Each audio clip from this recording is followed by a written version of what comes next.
역사학에 관심이 있으면서 정작 코젤렉이라는 학자의 존재를 1도 모르고 있다? 전 솔직히 그런 분들은 이 역사학에 관해서 이 비트겐슈타인 말다나 다소간은 침묵을 좀 할 필요가 있다고 봐요. 최소 역사의 개념사라는 걸 좀 알기 전까지만이라도요. 아마 제가 장담하건대 이 코젤렉 박사의 책을 다 읽는 시간에 비해 정말 거짓말 1도 안 보태고요. 100분의 1 정도의 노력만 들이고도 여러분들은 이 역사의 역사를 속성으로 마스터하실 수 있을 겁니다. 이 역사라는 개념의 개념사적 메타 컨셉을 100배는 빠른 속도로 잡아내버릴 수 있다는 뜻이죠. 안녕하세요. 리터러시 교육 채널 언어의 중원의 대표 이동규입니다. 자, 오늘은 우리 메타 컨셉 클래스의 멤버십 수강생분들 중 한 분이 이번 달에 우리가 공부하는 이 역사라는 주제와 관련하여 질문을 하나 해주신 점이 있어서요. 이 질문에 대해 답변도 드리고 또 이 답변도 드리는 김에 제가 아주 좋은 책 한 권도 같이 추천해 드리기 위해서 오늘은 조금은 특별히 쉬어가는 차원으로 이 스페셜 레퍼런스 영상을 하나 제작해 봤습니다. 자, 우리 멤버십 수강생분께서 해주신 질문은 이겁니다. 이번 8월 메타 컨셉 클래스의 인문학 주제가 역사라는 개념의 역사라고 들었습니다. 대표님이 해주시는 이번 달 해설 강의에 앞서서 미리 공부를 좀 해볼 겸 제가 책을 검색하다가 마침 유시민 작가분이 쓰신 역사의 역사라는 책을 알게 됐습니다. 제목을 보니까 이번 우리 메타 컨셉 클래스에서 다룰 주제 이 역사의 역사랑 워딩 자체가 딱 들어맞는 책처럼 보이는데요. 이번 달 말 대표님 해설 강연 전에 제가 이 책을 미리 좀 읽어두는 것도 괜찮을까요? 역사라는 개념이 뭔지 정리하기에 과연 괜찮은 책인지 궁금해서 질문드립니다. 뭐 역사학 분야까지는 아닐지언정 흔히 서점가에 있는 역사 코너에선 나름대로 꽤 유명한 책이죠. 일반인들 대상으로 한 이 교양서적으로도 많이 추천받는 책이고요. 뭐 읽어서 그렇게 나쁠 건 없다고 생각해요. 그렇게 안 좋은 책도 아니고요. 뭐 내용의 상당 부분이 틀렸다거나 논지가 자기적인 또는 뭐 편협한 그런 부류의 책은 아닙니다. 제 개인적으로는 제법 괜찮은 서평집이라고 생각해요. 하지만 또 한편 이 서평집이라는 의미에선 우리 수강생분이 질문해 주신 본래 의도, 즉 역사학의 역사를 알고 싶다 또는 뭐 이 역사라는 개념의 역사를 알고 싶다, 이러한 당초 본인의 학습 목표에 입각하자면 이 책은 그리 썩 도움이 되는 책은 아닐 겁니다. 사실 이유는 제가 이미 말씀드렸어요. 제가 아까 뭐라고 말씀드렸죠? 서평집, 즉 이 책은 서평집이라고요. 작가가 감명 깊게 읽은 책들을 스스로 선별하고 그에 관한 본인의 평과 리뷰 등을 일람해 놓은 책. 이 책이 딱 그렇습니다. 작가가 감명 깊게 읽었던 역사학자들의 책들을 스스로 선별하고 그에 관한 본인의 평과 리뷰 등을 일람해 놓은 책. 그러한 책이 바로 이 역사의 역사라는 책이라고 보시면 됩니다. 사실 서평집은 뭐 어디까지나 서평집일 뿐이죠. 이 책이 그래도 제법 많은 역사학자들과 그들의 대표 저서들을 다루고 있는 건 맞지만 그렇다고 해도 이 역사학의 역사를 다룬다고 하기엔 뭐 시쳇말로 학자들의 수가 많이 좀 삍니다. 또 이 전문적인 역사학자들이 말하는 중론에 입각했을 때 약간은 오류가 있다든가 이미 한 시대 지난 쟁점들을 다룬다는 그러한 담론상의 맹점들도 좀 보이고요. 시대도 다소 듬성듬성하죠. 또 이 역사라는 개념의 역사를 다룬 책이냐라는 측면에서도 마찬가지입니다. 역사라는 개념이 뭐 고대, 중세, 근대별로 어떻게 바뀌어갔는지 뭐 서술이 전혀 없는 것은 아닌데 애당초 작가 본인의 평과 리뷰 등의 무게중심이 쏠리다 보니까 상대적으로 책 내용 면에서 이 역사라는 개념 자체에 대한 천착하는 듯한 느낌이 아닙니다. 만약 이 책이 제목대로 정말 개념사 연구법에 신경을 썼다면 현대 역사 파트에서 이렇게 총균세라든가 뭐 사피엔스 등의 책만 언급하진 않았을 겁니다. 포스트 모던 역사학이라든가 일상사, 미시사 같은 분야 등도 일정 분량 이상만큼은 다뤄줬어야 맞겠죠. 그래서 다시 한번 말씀드리자면 이 책은 위대한 역사학자들의 대표 저서를 몇 권 추려서 뭐 서머리 해주는 그런 북리뷰 모음책으로는 괜찮은 책일 수 있어도요. 적어도 이 역사학 분야에서 전문적으로 논의되는 역사의 개념, 즉 이 역사라는 개념의 개념사 자체를 진지하게 공부하기엔 나름의 결과 또 목적의식이 다소 부합하지 않는 그런 책일 수 있다. 이렇게 정리할 수 있을 듯 합니다. 자, 제가 여러분들에게 책을 한 권 추천해 드릴게요. 아마도 여러분들 중에 상당수는 굉장히 생경해 하실 그런 아카데믹 분야일 텐데요. 아마 머리가 좀 좋으시고 눈치가 제법 빠르신 분들은 이미 느꼈을 겁니다. 제가 아까부터 간간히 자주 내뱉던 개념어를요. 그렇죠. 바로 개념사라는 개념이었죠. 이 개념사라는 말은 그냥 단순한 일반 명사가 아닙니다.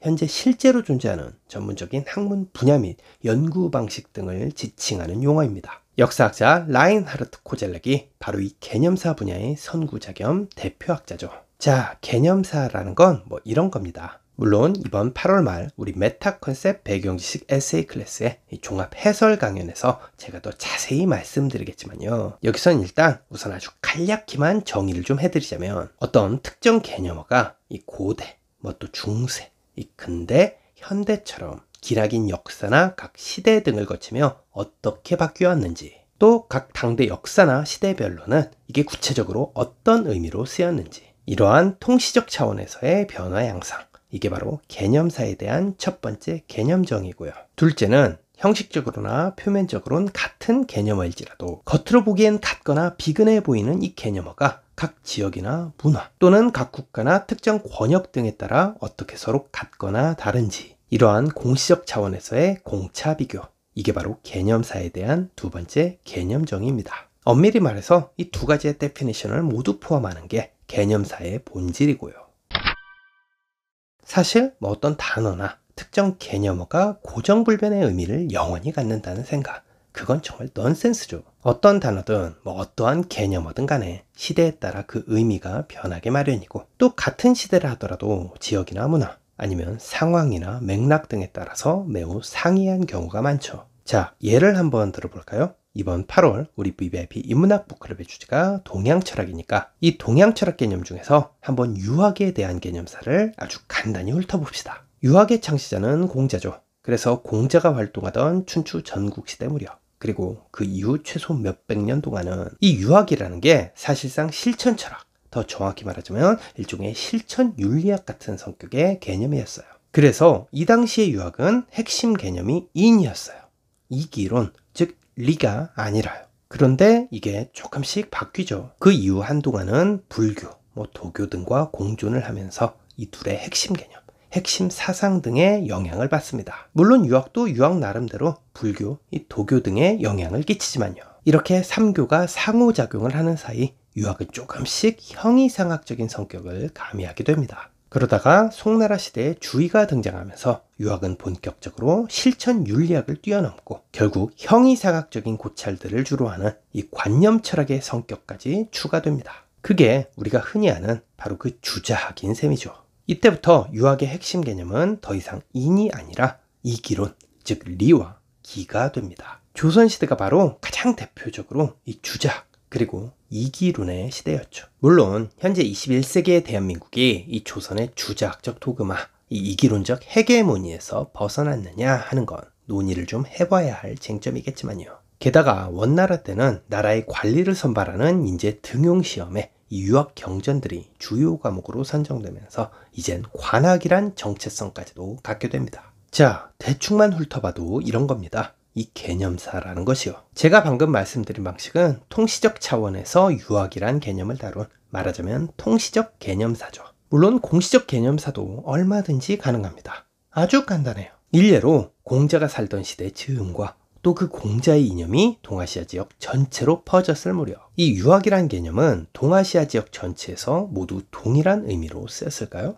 전혀 그렇지 않았겠죠. 정말 단순하게만 봐도 중원 지역의 그것과 한반도의 그것과 일본섬 지역에서의 그것 간에 제법 상이한 면면들이 꽤 있었겠죠. 바로 그 각각의 다름을 연구하는 것이 공시적 개념사인 겁니다. 또 이렇게 같은 시기라 하더라도 뭐 지역 아니면 문화 또는 상황 맥락별로 유학이란 개념이 달랐던 예는 유불도 3교가 공존하던 시대나 아니면 유교가 형이상학적 철학 또는 관학 등으로 승화되던 시대나 매한가지였을 겁니다. 그래서 이 개념사 연구에 통시적 차원의 개념 분석만이 아니라 공시적 차원의 개념 분석도 당연하게 포섭될 수밖에 없는 거고요.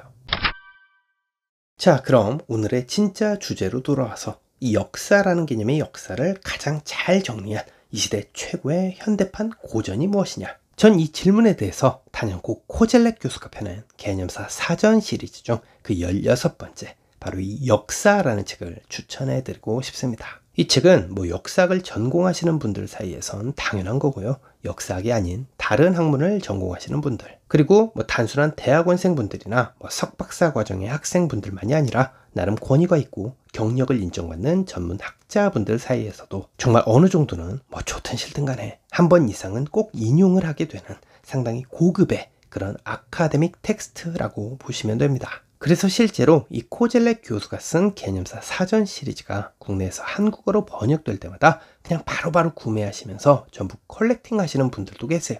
이분들한텐 이 교수분의 책이 거의 경전 수준의 전범 같은 거죠. 이렇게 마니아 분들이 존재하실 만큼 이 코젤렉이라는 분은 제법 공신력이 있는 학자분이시고요. 이분이 쓰신 책들 역시 이 책 좀 읽은 속칭 유식자 분들한테 관심도라든가 이 신뢰도가 꽤 높은 그러한 필독서, 애독서들이기도 합니다. 역사학에 관심이 있으면서 정작 코젤렉이라는 학자의 존재를 1도 모르고 있다? 전 솔직히 그런 분들은 이 역사학에 관해서 이 비트겐슈타인 말따나 다소간은 침묵을 좀 할 필요가 있다고 봐요. 최소 역사의 개념사라는 걸 좀 알기 전까지만이라도요.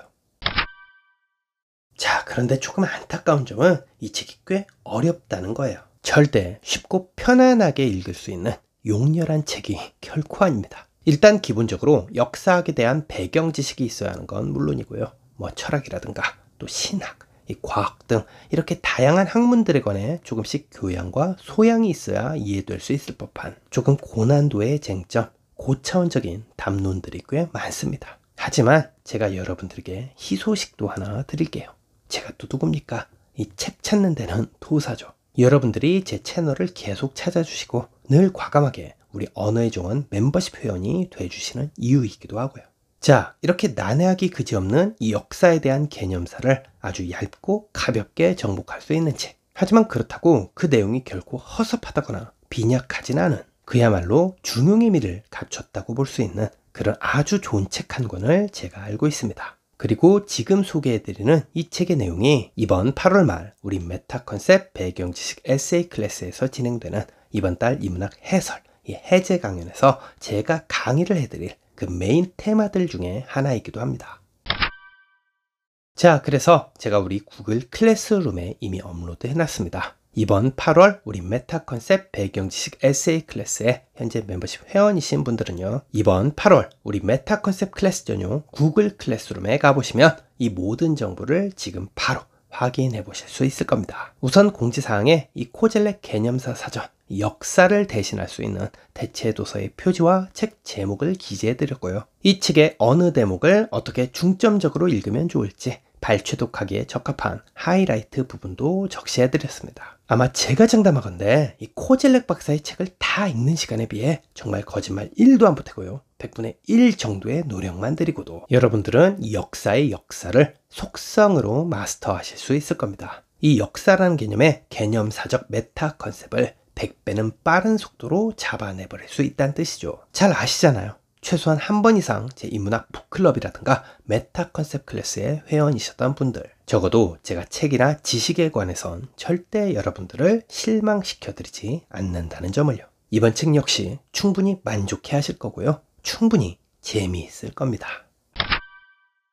자, 우리 언어의 정원이 새롭게 론칭하는 이 메타 컨셉 지식 에세이 클래스의 구글 클래스룸 학습 프로그램들은요, 여기 이 유튜브 언어의 정원 채널 안에서 가입하시는 게 아닙니다. 우리 언어의 정원 전용 카톡 상담 링크죠. 현재 여러분들이 보고 계시는 이 영상 밑에 댓글란에 제가 고정 댓글로 링크도 걸어 드릴 텐데요. 바로 이 링크가 우리 언어의 정원 전용 카톡 상담 링크입니다. 여러분들은 바로 이 1대1 카톡 상담 링크를 통해서 우리 상담사분들의 안내를 받아 우리 구글 클래스룸 학습 프로그램들에 가입하시면 됩니다. 이 점이 바로 현재 우리 채널 안에서 운영되고 있는 VVIP 인문학 북클럽 멤버십과 차이가 나는 부분입니다. 수업이 이루어지는 장소가 다르다는 의미죠. 또 구체적인 비용과 구글 클래스룸 이용 방식 등도 우리 상담사분들이 구글 문서에 강의 신청서 양식으로 미리 꼼꼼하게 작성을 해 놓으셨습니다. 여러분들이 하루 중 24시간 언제든 편하실 때 1대1 카톡 상담 링크로 상담을 신청하시면 우리 상담사분들이 여러분들에게 그 강의 신청서 양식을 링크로 보내드릴 거고요. 여러분들은 그 신청서를 양식에 맞춰 작성하시고 수강료 납부만 마치신다면 그 즉시 바로